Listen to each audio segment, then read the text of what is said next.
Среди православных иерархов XX века совершенно исключительное место принадлежит митрополиту Киевскому и Галицкому Антонию Храповицкому, основателю и первой главе Русской Православной Церкви за границей.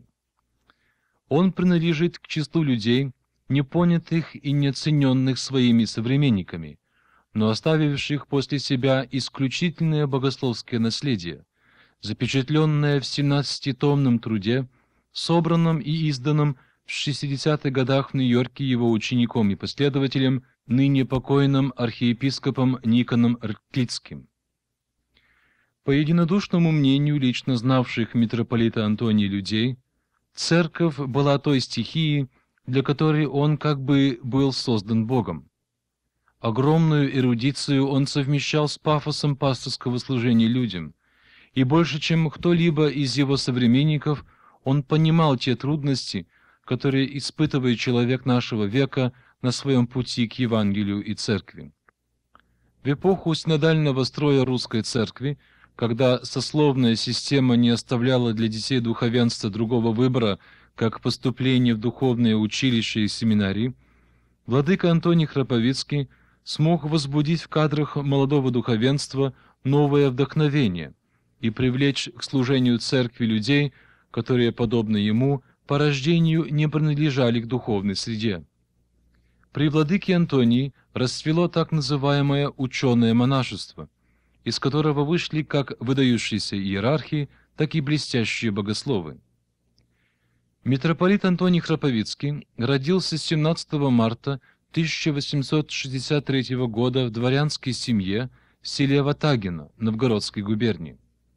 Еще в детстве, под влиянием чтения Евангелия и рассказов о знаменитом оптинском старце Амбросии, у него созрело решение стать монахом.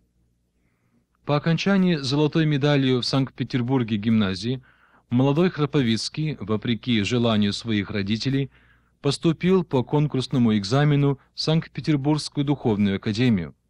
В 1885 году, через 4 дня после окончания академии, он, к ужасу своих родителей, принял пострижение в монахи и был оставлен при академии для подготовки к профессорскому званию по кафедре философии. Впоследствии ему была предоставлена кафедра Ветхого Завета.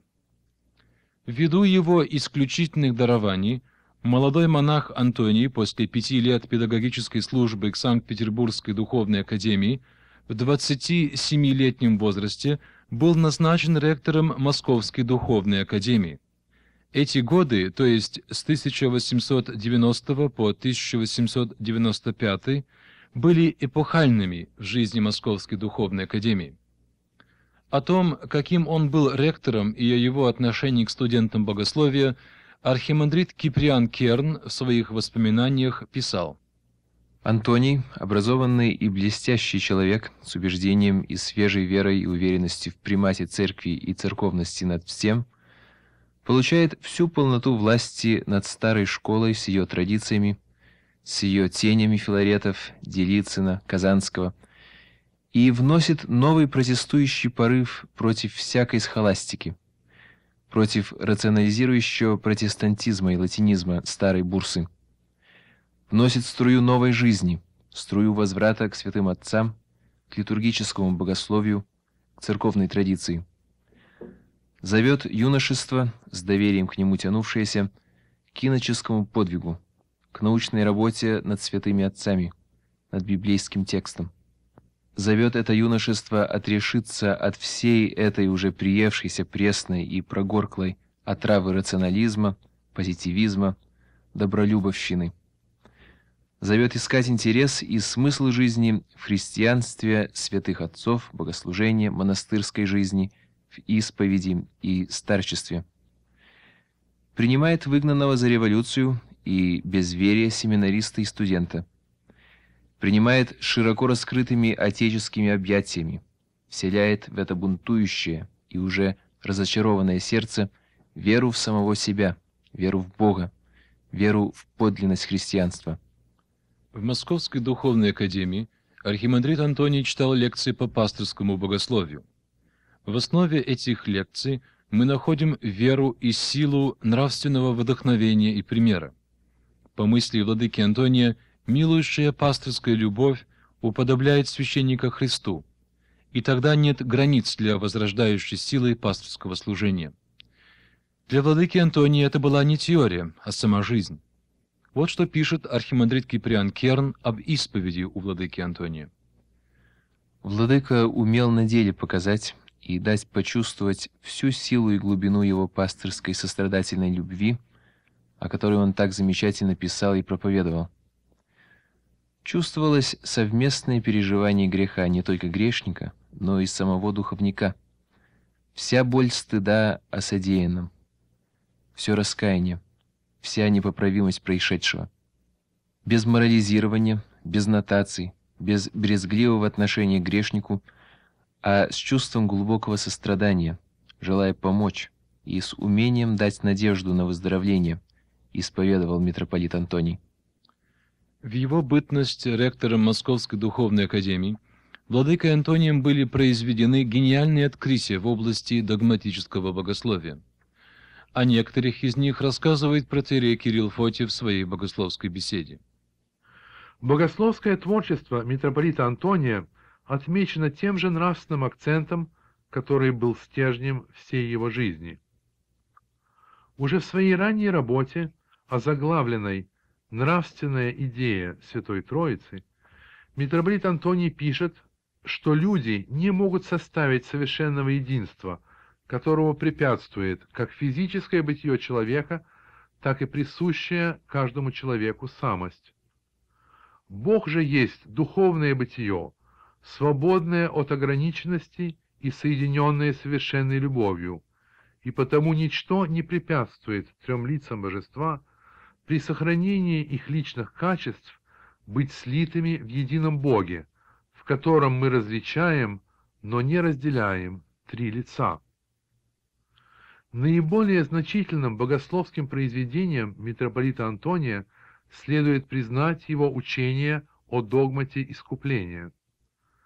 В центре этого примирения Бога с человеком митрополит Антоний видит гефсиманскую молитву Спасителя, в которой Христос своей милующей и состраждущей любовью охватил весь человеческий род и все творение и открыл перед человеком возможность духовного возрождения. Критики этого учения указывали на то, что в изложении митрополита Антония гефсиманское борение застилает собою смерть Спасителя на кресте, которая в его концепции как бы умаляется и приравнивается к смерти за идею. Даже признавая справедливость такой критики, нельзя не видеть того высокого вдохновения, которое присуще богословскому творчеству митрополита Антония.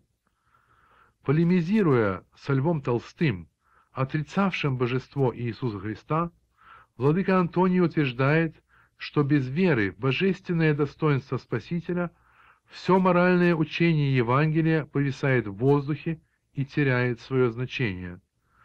Нравственные призывы Евангелия не представляют собой чего-либо принципиально нового и ранее не бывшего. Их элементы мы находим уже в Ветхом Завете и даже во внебиблейских религиях. То подлинно новое, что несет в себе Евангелие, состоит в благой вести о том, что Слово стало плотью, что совершенный Бог стал подобным нам человеком, нашим братом по естеству и по судьбе. Только признание божественности Иисуса Христа дает нравственную силу для того, чтобы жить не по букве, а по духу Евангелия, следуя за Христом по предуказанному им пути любви и жертвы. Митрополит Антоний Храповицкий многое сделал для реформ управления русской церкви. По его мнению, церковная реформа должна была непременно начаться с восстановления патриаршества, созыва Всероссийского церковного собора для пересмотра всех сторон церковной жизни, возрождения миссионерства и переустройства духовно-учебных заведений. Однако на эту его деятельность косо смотрели синодальные чиновники во главе с обер-прокурором, которые отнюдь не желали ни восстановления патриаршества, ни церковных реформ вообще. Синод решил перевести архимандрита Антония в глубокую провинцию, назначив его ректором Казанской духовной академии. Но и здесь он проявил свои исключительные способности. За 5 лет своего ректорства церковная и научная жизнь в Казанской духовной академии поднялась на небывалую высоту. В 1900 году он был назначен епархиальным архиереем в Уфу. За 1,5 года пребывания на Уфимской кафедре молодой иерарх преобразовал епархию и почти удвоил число ее приходов. В 1902 году епископ Антоний был переведен на западную окраину России, Волынскую епархию, пост, который он занимал 12 лет. Здесь владыка Антоний быстро внес духовное и административное оживление в жизнь Волынской епархии. К этому времени деятельность владыки Антония приняла всенародный характер. По всей России он стал известен как Антоний Волынский. Он был почти постоянным членом Синода, куда его вызывали при рассмотрении особо сложных и трудных вопросов.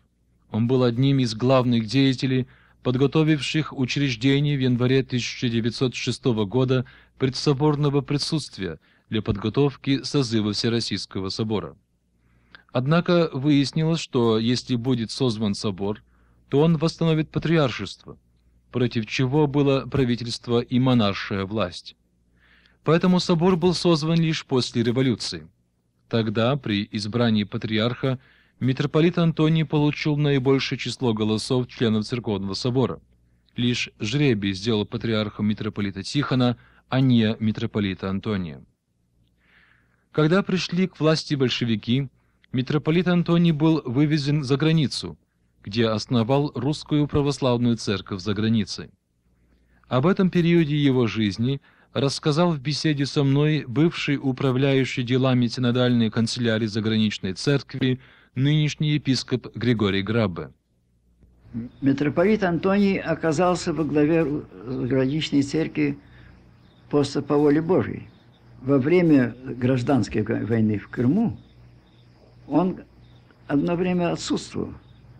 Он из Новороссийска при эвакуации против своего желания греками был вывезен на Афон. Он вообще не хотел уезжать. Но греки его заманили на миноносец тем, что сообщили ему, что Константинополь передан православным грекам, и что они хотят служить молебен.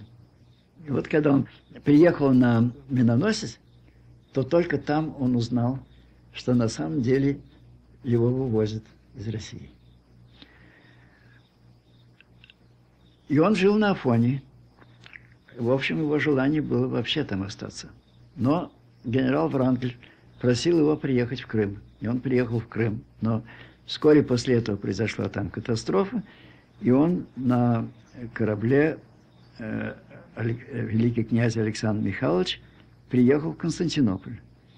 И в Константинополе 7-20 ноября 1920 года, то есть как раз тот же самый день, когда патриарх Тихон издал постановление об управлении частей русской церкви, оторванных от центра, или же на тот случай, что в России церковное управление будет лишено возможности существования, в этот же самый день было совещание на борту великого князя Александра Михайловича, на котором было постановлено устроить высшее церковное управление за границей,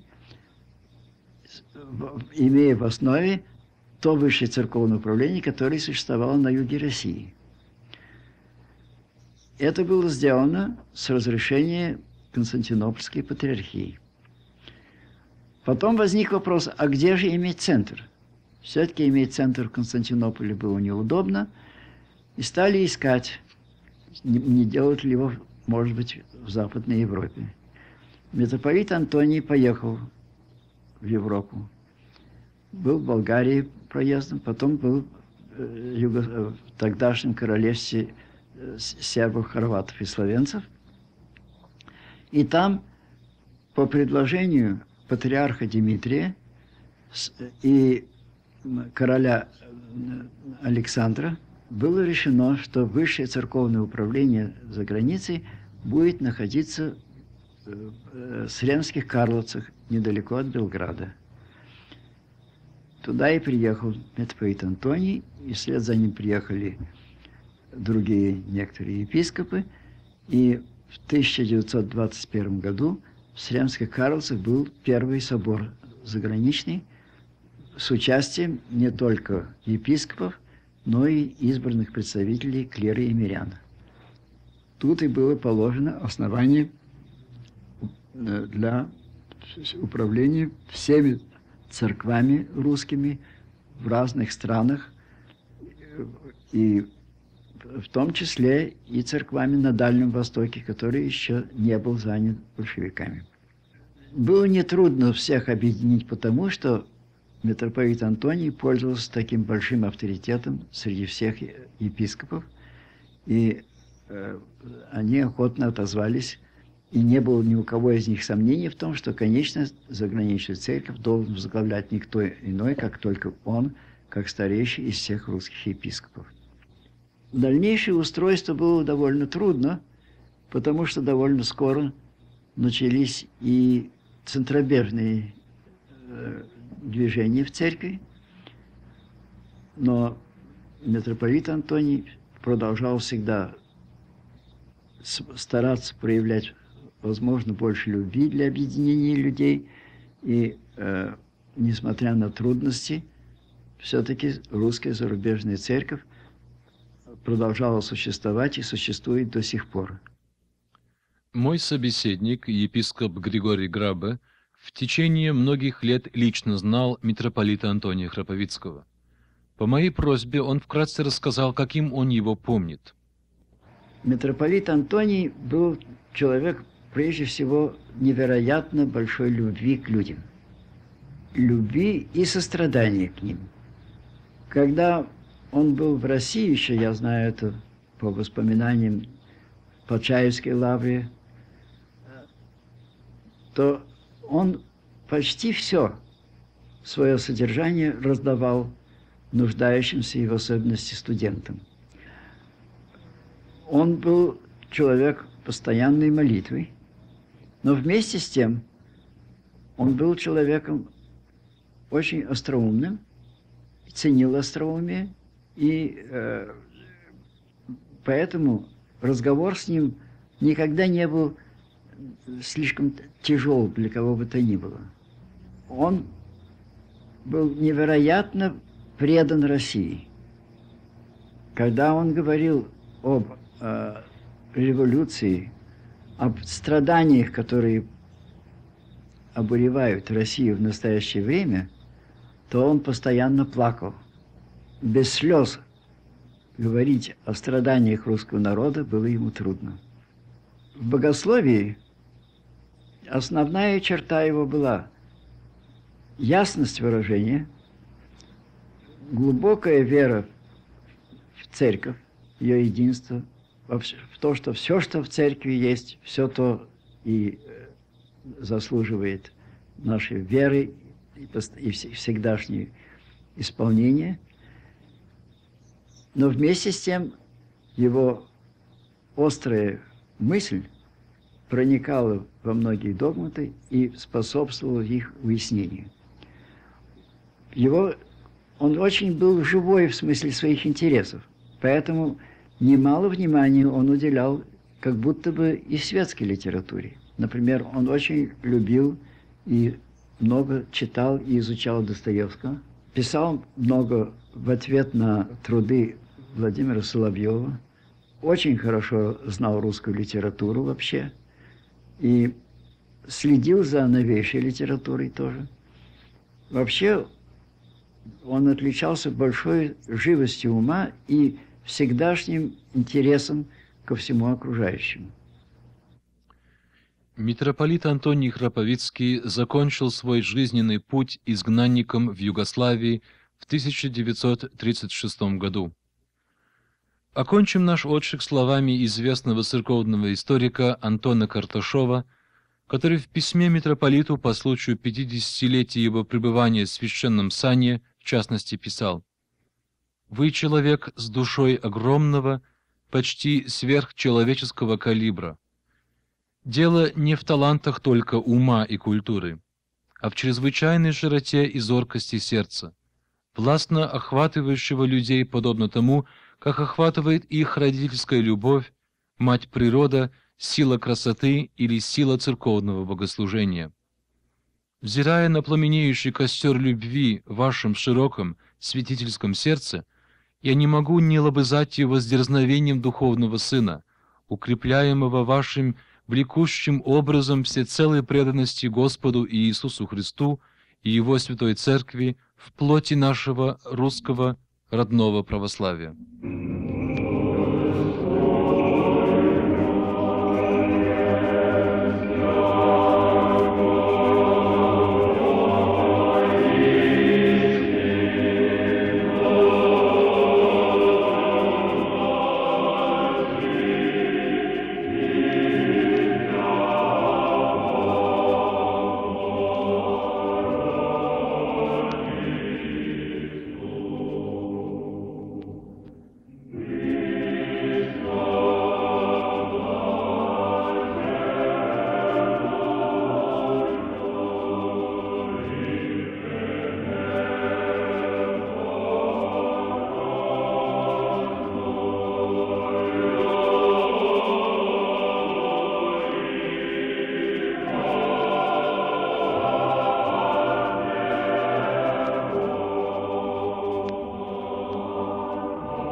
На этом мы заканчиваем первую часть нашей программы.